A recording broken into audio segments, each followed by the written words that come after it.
So hi guys, welcome back to my YouTube channel CA learners. आज की video आप लोगों के लिए बहुत ज़्यादा इंपॉर्टेंट है। अगर आप सीए फाउंडेशन में, इंटर में या फिर फाइनल में किसी में भी हो, इट डजेंट मैटर्स, लेकिन आज की वीडियो आपके लिए बहुत काम की होने वाली है, क्योंकि इस वीडियो में मैं आपको सिर्फ 2 टिप्स बताऊंगी और उन 2 टिप्स को फॉलो कर कर, जो टिप्स आपको भी कहीं ना कहीं पता है लेकिन वो टिप्स फॉलो अगर आपने कर ली तो मैं ये 100% गारंटी ले रही हूँ कि आपका सीए जो भी आप एग्ज़ाम दे रहे हो वो ज़रूर से ज़रूर क्लियर होगी। बस मुझे आप लोगों से एक्सपेक्टेशन है कि आपके अंदर वो जज्बा अभी भी बाकी है कि यू कैन डू इट। अगर आप सोचते हैं कि आप कर सकते हैं तो आप डेफिनेटली कर सकते हैं।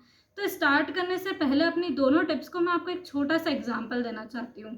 मुझे एक बात बताना कि जंगल का सबसे ज़्यादा भारी किस्म का जानवर कौन सा होता है, जो कि सबसे ज़्यादा वजन में भारी होता है। आप लोग सोच रहे होंगे, चलो मैं ही बता देती हूँ, हाथी। एलिफेंट सबसे ज़्यादा जो ताकतवर होता है जानवर वो एलिफेंट होता है। सेकंड अगर हम देखें तो सबसे ज़्यादा दिमागदार मतलब क्लेवर वाला जानवर कौन सा होता है, जो सबसे ज़्यादा क्लेवर होता है वो बिल्कुल फॉक्स है, लोमड़ी। सबसे ज़्यादा क्लेवर एनिमल वो होता है। सबसे ज़्यादा लंबा एनिमल कौन सा होता है? जिराफ। बिल्कुल सही, आपने तीनों आंसर सही दिए हैं। लेकिन सबसे फिर भी इन सभी चीज़ों को साइड में अगर हम रखें तो जंगल का राजा कौन होता है? शेर। तो आपने कभी सोचा है कि ऐसा आखिर होता क्यों है? ना तो वो सबसे ज़्यादा दिमागदार है, ना वो सबसे ज़्यादा लंबा है, ना वो सबसे ज़्यादा ताकतवर है, उसके बाद भी जंगल का राजा वो क्यों है? क्योंकि वो अपने आप को राजा मानता है। एक ही बस उसका रीज़न है कि वो जो अपने आप को मानता है कि वो राजा है तो वो राजा है। अगर आप ये चीज़ मान लोगे कि आप कर सकते हो तो आप डेफिनेटली कर सकते हो। आपको और कोई भी नहीं रोक सकता है आपके खुद के अलावा। तो हमको हमारे ऊपर उस लेवल का बिलीफ चाहिए। हमें चाहे जो कुछ भी सिचुएशन हो, जो कोई भी कुछ भी बोल रहा हो, पर वो बिलीफ मुझे आपके अंदर चाहिए। इस बिलीफ के साथ अगर आप ये जो मेरी 2 टिप्स है ये फॉलो करोगे तो आप ज़रूर से पास हो पाओगे। फर्स्ट टिप हमेशा से ही मैं बोलती आ रही हूँ कि फर्स्ट टिप ये रहेगी कि आप आईसीआई मॉड्यूल से कर रहे हो। मुझे नहीं पता कि अभी तक आपने किस चीज़ से करा है, लेकिन मेरी जो वीडियो स्टार्टिंग से लोग देख रहे हैं वो डेफिनेटली आईसीआई मॉड्यूल से ही कर रहे होंगे, ऐसा मैं सोच रही हूँ। अगर आप अभी तक किसी और चीज़ से कर रहे हैं तो प्लीज़ कृपया करके शिफ्ट हो जाए। और अगर आप आईसीआई मॉड्यूल से ही कर रहे थे लेकिन आपका कहीं ना कहीं कॉन्फिडेंस थोड़ा कम पड़ रहा था कि यार नहीं यार, आईसीआई मॉड्यूल में इतने लिमिटेड क्वेश्चन है, इसमें से कैसे आ सकता है, तो आप बिल्कुल गलत है, क्योंकि आईसीआई मॉड्यूल में से ही आने वाला है। ठीक है, इसका जो रीज़न है वो मैं ऑलरेडी उसके ऊपर एक वीडियो बना चुकी हूँ, वो होगा तो मैं डिस्क्रिप्शन में दे दूँगी, वो आप देख सकते हैं। लेकिन एक इसका छोटा सा रीज़न मैं इस वीडियो में बता देती हूँ कि वो सबसे पहले तो इंस्टीट्यूट की मॉड्यूल है। इंस्टीट्यूट इतने क्वेश्चंस उसमें से ज़रूर पूछता है कि आप उसमें से पास हो सके। देखो, जब हम दूसरी कोई बुक को रेफ़र करते हैं, दूसरी बुक से मेरा मतलब है कि हम किसी फैकल्टी के लेक्चर्स वगैरह देख रहे थे अभी तक, और उन फैकल्टीज़ की जो बुक्स है अभी तक हम वो रेफ़र कर रहे थे। तो उन बुक्स में थाउजेंड्स ऑफ क्वेश्चंस होते हैं। लिटरली अगर आप सारे चैप्टर के क्वेश्चंस मिला लोगे तो थाउजेंड्स ऑफ क्वेश्चंस आपको मिलेंगे। इतने आप कर तो लोगे, पर इतने सारे क्वेश्चन जब आप करोगे ना, तब आप मतलब बाद में जब आप एग्जाम के टाइम पर रिवाइज करोगे तब ये सारे वापस चैप्टर्स से वापस इतने सारे चैप्टर्स के इतने सारे क्वेश्चंस करना आपके लिए पॉसिबल ही नहीं। उस टाइम आपको समझ नहीं आएगा कि कौन सा क्वेश्चन करना है, कौन सा क्वेश्चन नहीं करना है। तो कम करो पर अच्छा करो। मैं ये मानती हूँ कि हाँ, उसमें बहुत ज़्यादा क्वेश्चंस नहीं हैं। अगर हम किसी फैकल्टी की बुक्स रेफर करते हैं तो उसमें प्रैक्टिस के लिए हमको ज़्यादा क्वेश्चंस मिलते हैं, लेकिन जितने भी क्वेश्चन है आपको पास होने से मतलब है ना, आप डेफिनेटली उससे पास हो सकते हो। और इस बात की मैं 101% गारंटी ले रही हूँ। मैं एयर की गारंटी नहीं ले रही हूँ कि आपकी एयर आ जाएगी आईसीआई मॉड्यूल करने से, लेकिन अगर आपके कंसेप्ट्स क्लियर है और आपने आईसीआई मॉड्यूल अच्छे से करिए तो आप डेफिनेटली पास हो सकते हो। आपको कोई भी नहीं रोक सकता है। बस कंडीशन इतनी सी है कि आप वो अच्छे से करो, जो भी कर रहे हो वो अच्छे से करो। ऐसा नहीं हो कि आपने आईसीआई मॉड्यूल करी, उसी का क्वेश्चन आया और वो भी आपसे एग्जाम में जाके नहीं बना, चाहे वो कोई भी रीज़न की वजह से नहीं बना हो, नर्वसनेस हो या फिर एग्ज़ाम का प्रेशर हो, कुछ भी हो, लेकिन हमसे वो क्वेश्चन एग्ज़ाम में ज़रूर बनना चाहिए। एग्ज़ाम में एज इट इज़ क्वेश्चंस आते हैं आईसीआई मॉड्यूल के। ये मैंने बात करी है किसी भी प्रैक्टिकल सब्जेक्ट की। ठीक है, अब अगर कोई थ्योरी सब्जेक्ट है तो उसमें लाइक आईसीआई मॉड्यूल को चूज़ करना काफ़ी थोड़ा डिफिकल्ट हो जाता है, क्योंकि आईसीआई मॉड्यूल में जब थ्योरी हम सब पढ़ते हैं ना तो बहुत ज़्यादा मटेरियल रहता है और हमको समझ नहीं आता कि हर चीज़ क्या लर्न करनी है कि कैसे करें।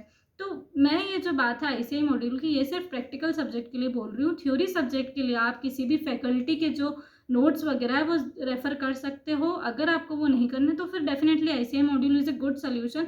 लेकिन अगर आपको वो प्रॉब्लम आ रही है कि बहुत ज़्यादा कंटेंट और आप छाँट नहीं पा रहे हो कि कौन सा सही करें, कौन सा याद करें, कौन सा नहीं करना है, अननेसेसरी मटेरियल भी होता है थोड़ा आईसीआई में जो वो कभी नहीं पूछते हैं।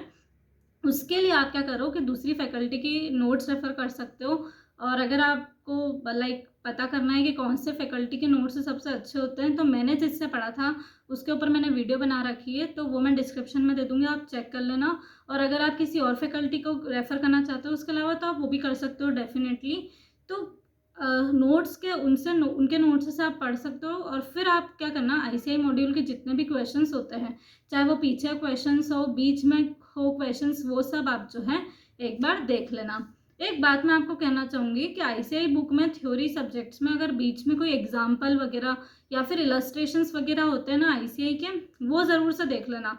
तो मैंने एक बात नोट करी है, मैंने जब इंटर की एग्ज़ाम दी थी, फाउंडेशन की एग्ज़ाम दी थी, जब पास्ट ईयर पेपर को थोड़ा एनालाइज करा था मैंने, तब उसमें मैंने ये जाना था कि आईसीआई के जो बीच के इलस्ट्रेशंस होते हैं बुक के, वो ज़रूर से वो क्वेश्चंस बनाकर एक दो क्वेश्चंस उसमें से भी डालते हैं, तो वो कर लेना। मैं आपको ये नहीं बोलूँगी कि सारा आरटीपी एमटीपी वगैरह कर लेना, जितने हो सके उतने कर लेना, जितना नहीं हो पाए एक्स्ट्रा अपने आप को ओवरबर्डन मत करना। इनके बिना भी सिर्फ आईसीआई मॉड्यूल कर कर आप डेफिनेटली पास हो सकते हो।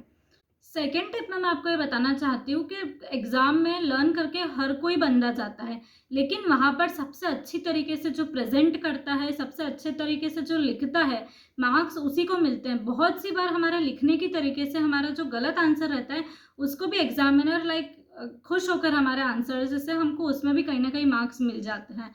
तो उसके लिए हमको क्या करना होगा, उसके लिए आपके पास सिर्फ एक ही सोल्यूशन है उसका, कि जितना हो सके जो टेस्ट वगैरह रहते हैं उनमें कैसे आईसीआई सजेस्टेड आंसर्स दे रहा है उनका पैटर्न देखो। उसके बाद फिर राइटिंग प्रैक्टिस करो, तो उससे स्पीड भी बढ़ेगी और पैटर्न भी दिन पर दिन आपका हर पेपर के साथ जो है वो आपका इम्प्रूव होगा। उसका एक ही सोल्यूशन है। आपको अगर कोई शॉर्टकट वगैरह जानना है तो उसका कोई शॉर्टकट नहीं है, एक आइडियल पैटर्न होता है पेपर लिखने का, वो पैटर्न जो रहता है वो सभी को पता होता है, लेकिन उसके बाद भी जो प्रेजेंटेशन का तरीका होता है वो डिफ़र करता है। उसी वजह से जो है वो हमारा एक क्राइटेरिया बनता है कि हमको मार्क्स कम मिलेंगे कि ज़्यादा मिलेंगे, ठीक है। वो अगर पैटर्न किस तरीके से लिखना चाहिए प्रैक्टिकल और थ्योरी सब्जेक्ट्स में, वो अगर आपको पता है तो बहुत अच्छी बात है, और अगर नहीं पता है तो आप कमेंट सेक्शन में मुझे बताना, तो मैं इसके ऊपर एक सेपरेट वीडियो बना दूंगी। नेक्स्ट हम बात करते हैं कि हमारी सेकेंड टिप आखिर है क्या। सेकेंड टिप बहुत ही आसान सी टिप है कि आपको हमेशा क्वालिटी को प्रेफर करना है, क्वांटिटी को नहीं। मैं हमेशा से ही एक चीज़ बोलती आ रही हूँ, ये आपको लगेगा कि मैं एक ही एक बात बोलती हूँ हमेशा, बट ये बहुत इंपॉर्टेंट है, बहुत रिलेवेंट है, इसीलिए इसके ऊपर फोकस करना बहुत ज़रूरी है। तो ये बात ये है कि आईसीआई का जो मटेरियल है वो बहुत वास्ट है, आप सब कुछ बिल्कुल कवर नहीं कर सकते हो, उसमें सिलेक्ट करना बहुत इंपॉर्टेंट है। अगर आप सारी चीज़ें पढ़ने जाओगे ना, तो कहीं ना कहीं वो जो क्वालिटी है आपके आंसर्स की वो कहीं ना कहीं डिग्रेड हो जाएगी, क्योंकि आपको उतना सफिशिएंट उसके बारे में नॉलेज नहीं रहेगा। इससे अच्छा ये होगा कि आप किसी पर्टिकुलर 14 चैप्टर से, मान लो अकाउंट्स के जैसे 14 चैप्टर होते हैं, तो अगर आपने 14 के 14 चैप्टर्स कर लिए हैं, तो इसका मतलब तो ये है कि साफ एक वो बच्चा जिसने 10 चैप्टर करे और एक वो बच्चा जिसने 14 चैप्टर करे हैं। तो ये बात हमेशा आप देखना कि जो पूरे चैप्टर्स करके गया ना, सारे चैप्टर, वो एग्जाम में उसको समझ ही नहीं आएगा, क्योंकि वो सारे चैप्टर्स भले ही करके गया होगा, लेकिन उसकी एग्जाम में एक भी चैप्टर के ऊपर इतनी अच्छी ग्रिप नहीं होगी। लेकिन जो बच्चा एग्जाम में सिर्फ 10 चैप्टर करके गया और उसको उस पर ही अच्छे से कॉन्फिडेंस है कि इन 10 चैप्टर में से जो भी आ जाएगा मैं तो उसमें फुल मार्क्स स्कोर कर लूँगा, वो बच्चा हमेशा से ही एक अच्छी पोजीशन पे उस बच्चे के करते जो कि पूरे 14 चैप्टर करके गया है। तो एग्ज़ाम में हमेशा अगर एयर की बात करें तो एयर वाले बच्चे तो अलग ही होते हैं, उनकी प्रिपरेशन स्टार्टिंग से होती है, लेकिन अगर आपको लास्ट के सिर्फ 2 से 3 महीने में प्रिपेयर करके पास होना है, तो उसकी एक टिप यही है कि आप सिलेक्टिव पढ़ाई करो। और उसी को आपके पास टाइम बच गया है, आपने 14 में से 10 चैप्टर करे और अभी भी आपके पास टाइम बच गया है, तो आपके पास 2 ऑप्शन है, या तो आप बचे हुए 4 चैप्टर्स और कर सकते हो, या फिर आप क्या कर सकते हो, उन 10 चैप्टर्स का रिवीजन कर सकते हो। तो मेरा मानना हमेशा वही रहेगा कि उन 10 चैप्टर्स का ही रिवीजन कर लो और उन पर अच्छे से ग्रिप बना लो। जब आपको उस पर कॉन्फिडेंस आ जाए कि अब तो इसमें से जो आएगा वो मैं कर लूँगा, उसके बाद जाकर आप क्या करना, वो रिमेनिंग जो 4 चैप्टर्स है वो और कर लेना। बाय चांस वो टाइम आपके पास नहीं बचा और वो 4 चैप्टर जो आप नहीं करके जा पाए, तो अब हम क्या करें, क्या पास हो सकते हैं? हम कर ही नहीं पाए, हमने देखे ही नहीं है वो चैप्टर एक भी बार। आप बिल्कुल पास हो सकते हो। और मैं ये इसलिए बोल रही हूँ क्योंकि मैंने खुद ने बहुत सारे चैप्टर्स ऐसे छोड़ दिए थे।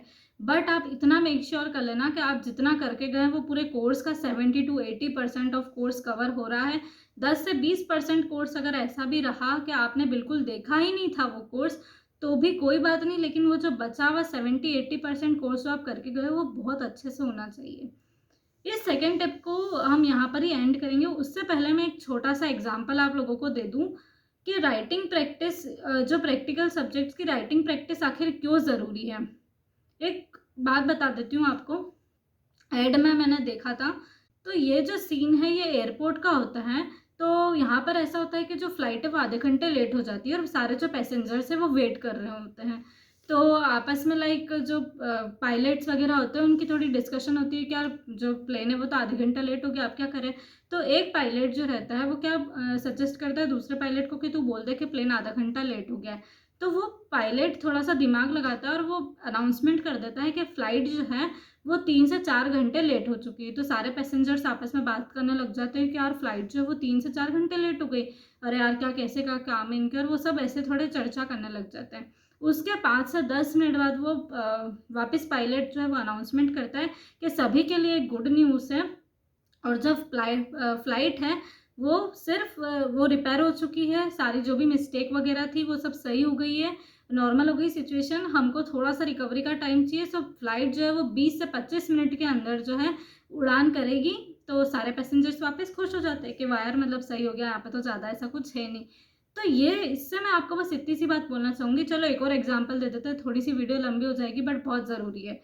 तो एक एग्जाम्पल में ऐसा रहता है कि एक आदमी अपनी किस्मत वगैरह ये दिखाते हैं ना अपना, तो वो दिखाने एक ज्योतिष के पास जाता है। तो 2 ज्योतिष पास में बैठे हुए रहते हैं।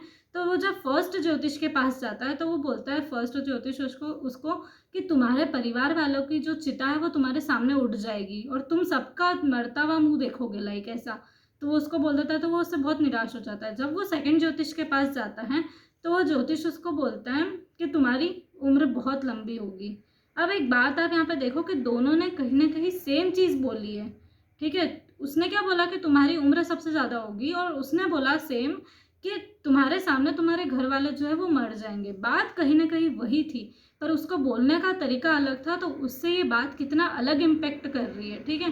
तो वैसे ही मैं बोल रही हूँ तुम लोगों के कि तुम लिखना भले ही वही चाहोगे, लेकिन तुम्हारा जो लिखने का पैटर्न रहेगा वो अगर तुम सेकंड वाला, जैसे उसने कितना अच्छे तरीके से बोला, तो उस पैटर्न से अगर तुम लिखोगे वहाँ पर जाकर तो उसके ऊपर वो इम्पैक्ट बहुत अच्छा पड़ना चाहिए। तो हम कैसे लिखें आखिर, अगर वो आपको जानना है तो आप मेरे को कमेंट करना, तो मैं नेक्स्ट वीडियो में ज़रूर से बता दूंगी। और इन दोनों टिप्स को फॉलो करना बिल्कुल मत भूलना। बिल्कुल आप अच्छे से कॉन्फिडेंस रखिए, टिप्स फॉलो कर सकते हो, डेफिनेटली आपको इससे बेनिफिट। आज की वीडियो में बस इतना ही। वीडियो पसंद आई हो तो वीडियो को लाइक करना ना भूले, चैनल को सब्सक्राइब करना ना भूले। So thanks for watching.